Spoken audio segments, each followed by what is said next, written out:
Good morning, Bucknutters. It is Thursday, December 22nd, 2022. I am Dan Rubin. This is the Bucknuts Morning 5 and change. Yes, we are late today because there is tomfoolery and hijinks going on at the WAC. I am late today because it was my eldest son's 21st birthday, so happy birthday to Darren. But we have the guys here to put everything in perspective. Mark Porter and Bill Kurelic. Bill, we're going to start with you. Jaden Bonsu. He must be a Terrell Pryor fan. I kid. Did not commit yesterday, or did he? Who knows, really. Name did not appear on the list of committed players that Ohio State puts together. Then this morning, lo and behold, he is on there. There was some discussion of last-minute finagling. Bill, are you able to provide any clarity on the Jaden Bonsu situation? And do you expect him to be a Buckeye? We have a story up right now. Well, talking to people last night, yesterday afternoon, last night, and so forth, both connected with Bonsu and on Ohio State's end of things. He did not go to school on Wednesday, National Signing Day, and did not end up signing with Ohio State throughout the process. So Ryan Day's press conference, he had not signed with Ohio State. He wanted to talk to Ohio State, I was told, and then last night I was told they did talk, and the needle was moving towards him signing with the Buckeyes. I posted that on the story and the thread that I did. That the needle was moving towards the Buckeyes, but it hadn't been settled yet as of last night. But it was looking positive. This morning still, nothing was confirmed. Ohio State football Twitter didn't tweet out that he had signed and all. But as you mentioned, he is now on the official Ohio State football website as having signed with the Buckeyes. Usually when something like this, I don't want to say it like that because I'm not sure anything has ever happened like this when it comes to the NIL before, but we have an obvious suitor that would be possibly affecting the situation.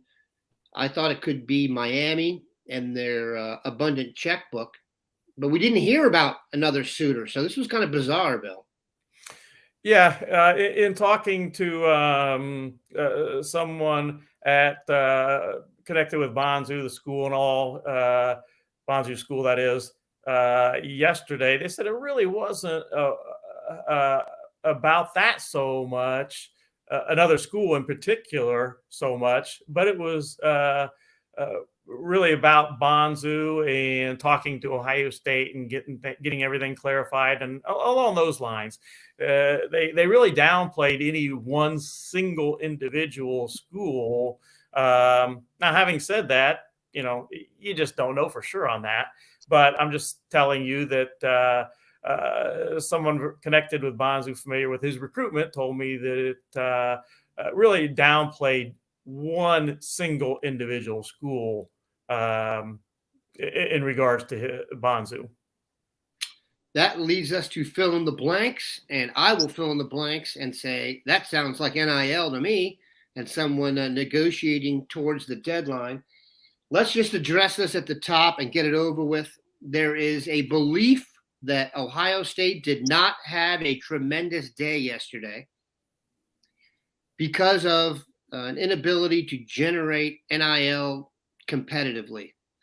Now, none of this, to be fair, is documented in a way that I would be comfortable using names or numbers. I will say that because I do have a feeling that the NIL talk and the NIL reality do not meet in the middle anywhere. I think they're BS, but it is worth discussing.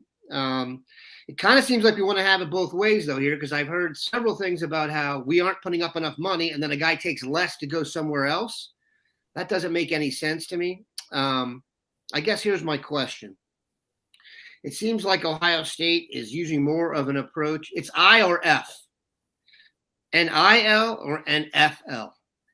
And I get the sense that the approach of paying guys after they've produced at Ohio State may not be as popular with the recruits. However, I do honestly believe that eventually you're going to have programs that stand for the I or the F, and that will work itself out. Can you do both? That's really the question here. Is it possible for them to go in, like we're competing with Alabama, Georgia, etc.? I haven't heard about Alabama and Georgia emptying the checkbooks for these players. That's not the stories we're getting. I have some thoughts on this, and I don't want to directly debate you, but I think you might have a flawed premise where you think if they're buying players, they can't be developed for the NFL somewhere else. Like Ohio State's the only place that produces NFL talent, and you're selling these kids on. Can you do both? Well, I'm here to say as a talent guy that the reason Ohio State develops talent for the NFL every year is they get these type of high school players that are going to blossom in the NFL talent. Ohio State, it was famous that Urban Meyer told his staff one day, don't bring a kid to my desk that isn't going to leave here in 3 years for the NFL, because if he's not leaving for 3 years in the NFL, we're on the wrong kid. So you were landing that type of kid, and it produced NFL results. If these other schools start stealing those kids that have NFL upside and they develop them, your premise of, well, you have to go to Alabama or Ohio State to go to the NFL. No, I think it's the talent coming out of high school, and whoever gets it into their program, they get the reward for it a few years later and saying, oh, we developed them. But some of these players, they're going to go to the NFL no matter if they went to Kent State or Youngstown State. They're headed to the NFL in 3 or 4 years because of their genetic makeup. And I think that's why they want paid. And I know what you're saying, like the history and all the stats. And if you go through the NFL drafts in the past, it's been these 6, 8, 10 programs that historically you go there, you're going to the NFL. But think about who their recruits are every year. The top of the echelon 5 stars. Now that this is being, a 5 stars being stolen here and a couple are going here into Miami. Watch Miami's first round draft pick numbers in 3 or 4 years. And will that make my point more relevant? Like what we're saying, all of a sudden Miami's developing NFL players. Yeah, because they bought the prize, the livestock coming right out of high school that was destined to go to the NFL. There aren't too many players that don't have NFL traits, genetics that you can develop for the NFL no matter who you are. You give Ohio State, Kent State's roster next year, they're not going to get 10 first-round draft picks out of it. That you just can't. Your weight room's not more special than anybody else's. You're taking the genetic freaks at 16, 18 years old that have the NFL qualities, and yeah, you're going to be there to help them blossom, and you take the rewards of getting them in the NFL. And I'm not saying you're not developing them, but I think kids these days don't worry about, I think these kids think I have NFL talent right now. You're the one taking advantage of me. Okay, I'm going to let you develop me, and you want me to come there for free? Please, someone else is going to give me $600,000 so they can develop me and put me in the NFL. If you don't want to get on this ride, train's leaving the station, and that's literally what a recruit told somebody. But I think that premise is going to have to be watched here. Like, will these guys, like that went to Tennessee for money and Miami for money, will they show up in the draft in a couple of years and blow up this theory of what Ohio State and Alabama may be selling? Hey, no money for freshmen. You're going to get it 3 years from now when you're starting and you're in the league. And in this day and age, no one knows what's going to happen in 3 years. You could get hit by a car tomorrow, take the money, put it in the bank. And you know what? I want a double dip. I want it now and I want it then. Okay, so don't tell me I'm either going to get it now or then. I'm telling you I want it now and then. So I think the mindset of these players, if you listen to them enough, this is going to get uglier the next couple of years, I think. Bill, I want to get your comment on this, but guess what I'm saying. And I think you're right that right now it's going to be hard to win the argument I'm using because you don't show up and get to the NFL the next day. This is going to have a 3 to 4 year effect. You're going to have some schools. Keep in mind, there are going to be some staffs that get blown out of here while you're supposed to get paid. And then are you getting paid? So I think what I'm saying is going to have to take a few years to materialize. And then guys are really going to have an obvious palette in front of them. You can take the money, maybe a little bit more at a school that hasn't produced guys at the same level, or you can take, the real money at the end towards your NFL contract. I guess also what has to be determined is, and this is something we're not going to know, how much money these guys are actually getting. Because if you're actually getting at 18 years old $3 million, you should take it. Okay, that is literally financial independence insurance. But if it's $500,000, I know that's look. Write me a check for $500,000 right now, and you will not have a Thursday podcast next week. But that's not enough to live off of the rest of your life, and that is selling yourself short. So what's going to end up happening here? Anytime there is sales, okay, this is a fact. The people with the money eventually figure out how to maximize their dollars. Okay, the idea that the players are ultimately going to win out of this is a farce. Okay. Most of the players are going to end up getting screwed. Okay, that's a fact. Anything you built on the concept of a lottery ticket does not work. Okay, football is also very, very painful, and it hurts and it's hard. If you pay these kids $1 million at 18 years old, there's going to be a certain percentage of kids that never take another hard hit. I'm sorry, that's a fact. Yeah. Now, there's a lot of over time, the guys that end up coming through your program and having being the complete package, it almost look more like basketball, like a Duke, where you're getting the kid who are the very few kids that are academically and basketball good enough to go to one spot are going to materialize. And I'll say this again, we're not losing these guys to Toledo yet. So we're losing them to Alabama and Georgia. So nothing's changed. Here's what is it going to change. Go ahead, Mark. Go ahead. Yeah, here's the way of looking at it too. If you're an evaluator as a college coach, and just like 24/7 does, you have the 5 stars, 4 stars, 3 stars, and on your board, every college coach in the country knows where the talent is. Okay, but in the NFL, there's a draft. You only get 1 pick for 32, so you only get 2 of the top 64 players. Okay. Places like in Ohio State and Alabama, like Urban Meyer said, why would I want to coach in the NFL? I get 10 or 15 first-round picks a year. So like in Ohio State and Alabama, if there was a college draft, would they get 1 pick out of the first, 60? No, they're taking 10 guys in that first round or 15 guys in the first round. They're taking maybe 5 or 6 guys in the second round. And places like Purdue and Northwestern are starting with 3rd rounders and 4th rounders and building their team.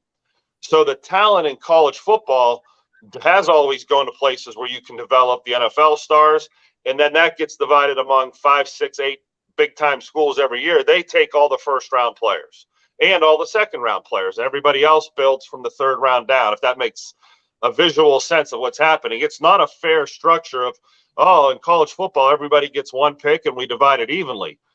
The team with the most gold, most national championships gets the best picks. This NIL has upset that system, where some of those guys in this first round that usually go to these 6 or 8 teams are now going to start getting plucked because of money. And that's going to be a diluted talent pool, where now Ohio State, like we're seeing it, you said it's a less glorious signing day. Well, because some of the stars have been picked out or plucked.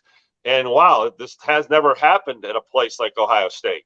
To your point, Mark, but they're not going to teams that Miami and Tennessee aren't Georgia, and they're 2 of the big players in this. Same with teams in Texas. And I made this point before. I live in Youngstown. I watched Eddie DeBartolo run a team in the red every year. All it takes is one Boone Pickens in your area who doesn't care about his money, and he just wants a winner. And that blueprint's going to copy, and I don't care. It doesn't have to be Toledo. I mean, Miami of Florida is a glorious enough place to start Texas A&M as an example. There you go. See what happens there, though. Like a lot. But you're right. This is going to play out, and right. I'm finding out that I'm much more cynical than you, where I think next year is going to get worse. and the money's going to get bigger, not smaller. You know, like you're saying, oh, guys are going to get burned and they're not going to want to do it. I think this is going to be, we need to get in on this game. They're not going to want to do it. And I don't think Ohio State, I should say this, Ohio State has more resources than anybody. When they want to get in the NIL game, they're going to be the big guy that comes in and says, we're going to take your player. So that switch may flip also. We forget that we have the most gold in the fan bases and the foundation and all these things that when they come together and click, yeah, your offers aren't going to match the Ohio State offers for upfront money if we decide to do that. Also, one of the things that you mentioned, Mark, picking guys off at the end here and there, and that is happening. And that gets to the point of that there's nothing structurally set up. Schools are doing this however way that they seem fit. You know, for instance, one school may divide the money up among guys that have produced. Another school may divide the money up among everybody on the team. Another school, the picking part, may decide that they're going to give, as I call it, upfront or signing bonus money, while another one may not. And those schools that are picking off players at the end generally are giving those signing bonuses or upfront money. I still don't believe that is a sustainable model. If you're doing that, and you're at a school that is giving some money to everyone, or if you're at a school that's only giving money to guys that produce and giving it based on their production, how do you feel when all of a sudden you see a huge know about a huge signing bonus going out to a high school guy? You're going to want more. And how's that going to affect the whole atmosphere of the team and all? That's why I don't think this is going to be a sustainable model. I was told of a player that is at a school that he was not starting. And he moved into the starting lineup partway through the season. All of a sudden, the money he was getting at this school, the NIL money, increased. That's how they do it. Whereas if you're not playing, you're not getting money. So there are so many different models, so many different ways to do all this. And it's going to take time to sort out. But I still believe that a sustainable model isn't going to be giving tons of money up front as signing bonuses. So here's my vibe on this also is that what you end up doing in this case is you kind of create, in some ways, a meritocracy. Okay, so the better players should be getting paid more, but this does not, like, just because we've decided to pay these guys doesn't mean we've become better evaluators of talent. That does not make any sense to me. So how many, well, what's our, I can't remember the number we usually use. Let's say you take 20 guys in a draft class and we expect to hit on blank of them. Let's say 14 of them. If you're having to pay all 20, 6 of them are overpaid. So how's that dealt with? Okay. Now, I think the NFL model, eventually something like that happens, salary cap structures. But you guys, like you're saying, none of these, Bill made the great point. There's 3 or 4 different ways to do this, and all of them make rational sense to certain mindsets and certain theories. But this is the wild, wild west. This is the first year where someone lifted up a floodgate and said, hey, all you Cowboys have at it, bring in machine guns, 6-shooters, bows and arrows, whatever you want to fight this fight. And we'll see how the dust settles. Sustainability, I'm not worried about sustainability. I'm just saying that all the 5 stars used to go to all the same 8 schools. We watched that get blown up. What happens next? We'll see. And were those 5 stars always evaluated right, Dan, by media, by college coaches? No. The first round of the NFL is not evaluated perfectly every year. Half of that's a bust.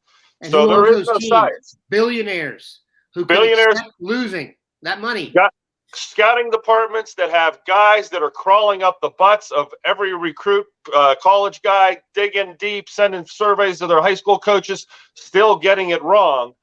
I believe that, but like you're saying, this NIL, there are people that have more money than brains. And my pessimistic or whatever attitude says there are people out there, and I've seen them, that don't care about burning money, that they just want to win. And if it takes them 3-4 years of burning money and they win, all that burnt money was worth it. Just like the Rams, they sacrificed their future, all these first-round draft picks to get their Super Bowl last year. Now they can't get out of the backfield. So, was that the right way to do it? Was that sustainable? No, you got your championship and you hung it in your building. What's that worth? Well, how much money and how much pain was it worth? How much would you give for a national championship for Ohio State this year? What's it worth? So to get that ultimate prize, I think guys with big time money are going to really screw up this process. Couple things. One, you mentioned it there. You said 3 or 4 years and win. What I'm saying is you got a lot of people paying out a lot of money and not everybody wins. And that is hard to stomach. I don't think that'll be as amenable as many think. But here's another thing. Keep this in mind. And that's a smaller scale, and it's basketball. If you're Ohio State, with the way the transfer portal is set up, you could literally sit and look at the entire nation and pick out the best freshmen at other schools and go and get them now.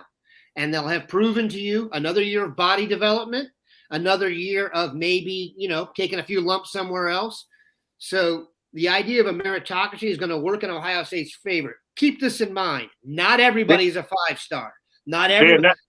Go ahead. And now you're thinking, this is the first aggressive mindset I'm seeing. Like, hey, I'm sitting in the staff right now. I'm saying what you're saying. Stop taking high school guys.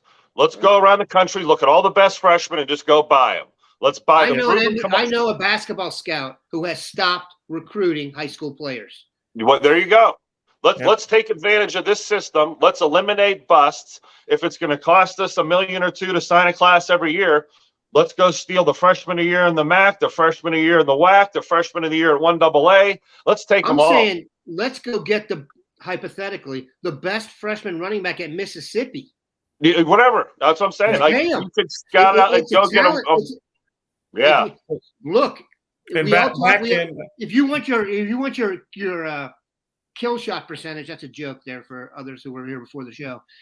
Back in early December, I mentioned watch out for the portal. It's going to go crazy this year because what happened is all those kids that were freshmen and sophomore in college, they saw the money now going out to high school kids, and they said, "Whoa, we can get in the portal, transfer free, and get paid." And that's exactly what's happening with the explosion of all these guys getting in the portal now, looking for, in some cases, their first payday, in some cases their second. If they were a freshman, they may have gotten paid one time already. But that's coupled with the NIL and the transfer rules now has just really made the portal a haven for all this. It's flat out free agency. If you're taking the mindset Dan has, where you're forget our friends, forget that we know our buddies over at Mississippi and that guy coached with us. We're taking his quarterback. How about Tennessee? You just paid all that money for Iamaleava. You have a 500 year. He's going to transfer, take all that money, and then come back and beat you. He's going to be on some other team that rolls you, and you were paying him a year ago. You have no idea. Saying, that is a moving target. The NFL is not a moving target. So as long as you're able to stay competitive on that end, and still, dude, look, their freshmen. They have 2 rookie receivers in the NFL that are both going to go over 1,000 yards. They have a defensive end who's going to get NFL Defensive Player of the Year. They have a quarterback who's probably leading in jersey sales now, and the major real paydays, like real money, is not coming from NIL. For more than a few dudes. And to my point again, how much is Cormani? Hold on, time out. How much is more Cormani McClain you think going to get? This is total speculation, Bill. Cormani McClain, big time, arguably the top corner in the country. I believe he was always slated to go to Miami. Now Deion's involved. How much do you think he's getting? Who knows? I mean, really, who knows? What's that? In the millions? I would think that that'd be the zip code you're in, but who knows for sure? You don't see these numbers. And you know what happened that first year after the NIL went into effect is that a lot of kids found out that what they were promised, they didn't actually get. They got to school and said, hey, where's all that money? So who really knows? My premise, when you said, oh, Ohio State has the leading jersey sales and Bosa, Defensive Player of the Year, you're telling me if Bosa went to Texas A&M, he wouldn't have been in the NFL draft, or Justin Fields went to Wisconsin, he wouldn't have showed up in the NFL draft? So my premise is whoever buys that talent out of high school. But it's not either or. Guys have always gone to the NFL from Texas A&M. That's not what I'm saying. But I'm saying whoever bought those guys out of high school was getting them. Ohio State and Alabama have just been getting all those guys because they have the gold right now, or they had it in the past. Like you're saying, in the past, exactly what you said mattered. Come here, and we'll make sure you reach your potential. We're the best at doing that. Where these players believe, hey, wherever I went to school, whether it was Michigan, Ohio State, wherever, I was headed to the NFL. You're lucky to get me, and I think that's my premise with this buying talent thing, where the kids are. But it's you tough. already just said these guys are competitive with each other. So after a year, so let's say Nick Bosa came to Ohio State and another defensive end went to Tennessee. After a year, they pull out the mock draft, okay, and Nick Bosa is projected third, and that guy's not on there. Ohio State, that's what I'm saying. We need a little bit of time to build this back up here, man. What really matters is producing the best football players. We've gotten our mind off what's the new term? Keep the main thing the main thing. Everyone says that now. The main thing is to create great football players. And I think, and we're going to lose a lot of good coaches because of this, when NIL becomes more important than creating great football players, then you are the NFL.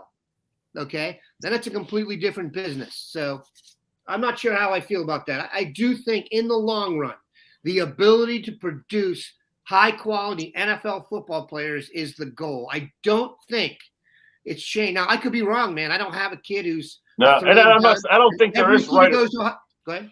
I don't think there's right or wrong yet. I think this debate I think this debate's happening in every staff room across the country. If we had the right answer, we'd say, here's what the right answer is. This is the way you do it. It's proven. But I think there's some people say when someone dies in your family, there's before their death and after the death, the way you see your life. This NIL thing, the way you saw college football the last 100 years is not the way you're going to see it ever again. It will never make sense. And you see it on our boards. This is free agency. This has ruined the sport. Has it? I don't know. I don't think there's a yes or like I said, I don't think there's a right or wrong or yes or no to it. But I think we're in a period where our debate, I love Bill's points. I loved your points on my cynical points. I think we are, debating the right points of this. And we're going to sit here for the next 3-4 years and watch this play out and rehash these issues. But this is certainly dominating conversation. Might be boring to some. It might be too much of this, but this is what's happening today. And we're living in on signing day. Bill's chasing his tail around. Remember what Urban Meyer said. This is all going to take 5 years to sort out. Yeah. And that might now be the conservative guess, 5 years to sort out. But I remember well him saying it's going to take 5 years to sort all this stuff out. And I think he's right. Or if anything, it might even take a little longer because it's not close to being sorted out right now. Nope. So much of it depends on whether or not they put in some type of regulation. I guess my general vibe is this, and you guys can speak on this. I don't think it's going to have the impact people think on the actual winners and losers of the games. I think that just like you said earlier, Mark, and we'll see how this works out, but that if Ohio State wanted to, eventually it's going to the teams with the most interest and the most money dominate. Okay. And we have the most interest and the most money. And, Georgia's recent run is not because of more interest. It's because the state of Georgia has become a treasure trove for talent that did not exist in the past. If you go look at that, Mark does Division I players for Ohio every year. Go look at Georgia. It's not NIL. It's a massive influx of people from all over the country moving to Atlanta and the Georgia area. So I can give you a couple numbers. Well, Mark can give you the numbers on Ohio. And if I'm not mistaken, Mark will tell you that there's in the low hundreds of like 100 to 125 or so Division I guys sign each year from Ohio. I think that's about right, isn't it, Mark? Yeah, and we're down because of COVID and the portal. We were around 125, 130. We're about 88 last year, 90 so far this year. So you see the portal has already cut that into us. And yeah, it's in the COVID thing and the extra year for the seniors. Georgia is around 300 plus. Yeah. That's a big difference. Florida, that's a huge Texas, difference. Yeah, Florida, Texas, Georgia, Florida, all get Ohio. Then Ohio comes in there next. It's not just that. Gwinnett County, go look at Gwinnett County and the players that come out of there.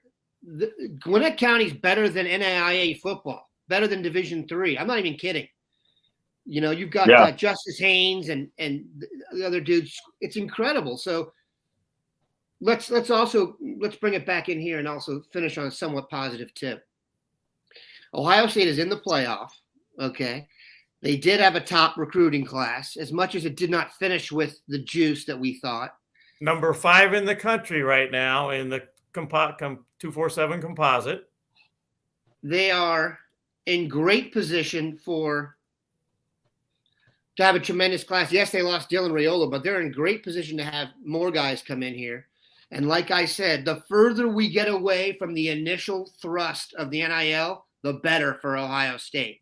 Because the teams that can do both, we can send you to the NFL and we can send you there in a Range Rover. I think they're going to win. I just don't see the Jimbo Fisher, and I'm not trying to be mean to the guy, that approach winning. I don't see the Tennessee thing satisfying it. So I could be optimistic, and yes, this is Bucknuts, and I want Ohio State to win, but I just don't think in the long run it's going to have that big of an effect on them. Look, people don't like Lincoln Kienholz. You know how many programs would kill to be able to go in the portal and go get a quarterback of that ilk on the drop of a dime? So I think one thing we're moving towards is a little bit more negativity because of where we currently stand. I wonder how people will feel about all this if Ohio State beats Georgia. Don't you think? It'll be a lot different. Be a nice deodorant. Winning's a nice deodorant for everything else. So if Ohio State beats Georgia and then beats Michigan, all of a sudden, do we have the right NIL approach? See, that's kind of what I'm saying. Yeah, but like you said, this is too early to judge. It's 1 year into it. And you know what? We haven't seen the NIL players on the field yet. You know, we haven't had a class of NIL kids that have mattered. You know, last year was the first year. How many of those kids actually are going to have a say in this Georgia game? You know, so I think we've nailed it. Texas A&M Hall is going to be, that was considered, I think, Bill, you can correct me if I'm wrong, the first kind of outlandish NIL hall. Would you agree with that? The Texas A&M defensive line this past year? Yeah. So let's see how it works out with those dudes. If none of those dudes end up being highly drafted or all of them have to transfer, I think there are going to be some cautionary tales that kick in here at some point. And also, here's another little thing. Ohio State, and I've said this, I would recruit all kids of NFL players, and kids of NFL players tend to be a little bit more affluent and not in need of the money in the beginning quite as much. So I would focus on that too. So who knows? Very, very interesting conversation. I have a feeling it's not going to end anytime soon. Like I said, it'd be nice if Ohio State could just beat Georgia, and then we'll deodorize the entire thing. Hope you guys enjoyed the show. Kind of went a little crazy there, but have a good one, Bucknutters. Is Jaden Bonsu in the class? We hope.